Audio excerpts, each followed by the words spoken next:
cafe where he said, "Do you want something to eat?" And we just about understood that this meant, did we want something to eat? And he took us into the cafe. And remember that this was a time of strict rationing. I mean, wartime conditions was really worse than wartime conditions as far as rationing was concerned. And then he said, "Well, what do you want then?" So I said, "Well, what is there?" And he said, "Oh, it doesn't matter." He said, "Bring us 3 of your specials." And which she did, and this involved bringing 3 pint mugs of tea, 3 large wedges of bread with butter. Again, butter was on ration. And then followed 3 plates of the most enormous eggs, bacon, ham, the lot, which really was as much as one person would have had in a ration for a month. And we couldn't believe our eyes. And it was a fantastic meal.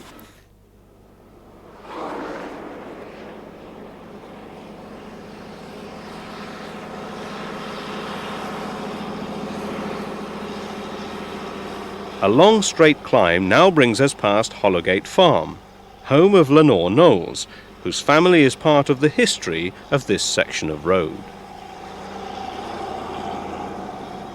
I'm Lenore Knowles, but previously I was Huck, and we live at Hollowgate, and of course everybody knows the Hucks of Shap Fell, but unfortunately the Huck name is dying out because there was only my sister and myself, and so the Huck is dying out. And a lot of you will remember the Leyland Clock on Shap, which my dad used to wind up. I think it was erected sometime in about the 1930s, and he wound it up, and then eventually he handed it over to me. And when my children were little, I used to wheel the pram up and wind it up, and sometimes my husband perhaps did it, and all for £2 a year. And that was what my dad got when he first started winding the Leyland Clock up. It had to be wound up once a week, and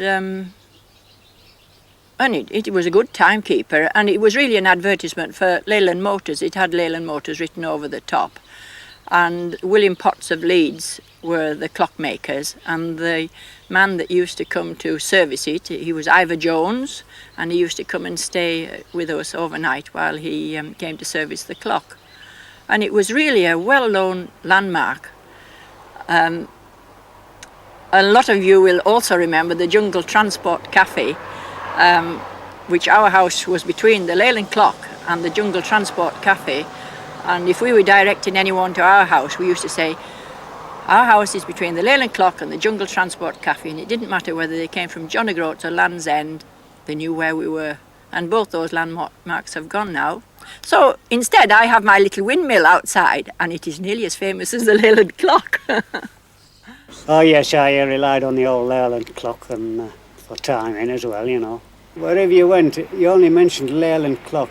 Oh yeah, I remember that. It's on top of Shap, isn't it? You know, everybody knew the Leyland Clock. The Leyland Clock has been preserved and now stands, though not at its full original height, in the grounds of the Brewery Arts Centre in Kendal.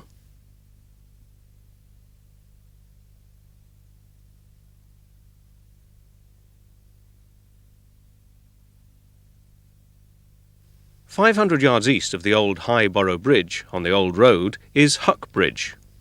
The road comes steeply down to it. Then we go across and up the steep climb of Huck's Brow.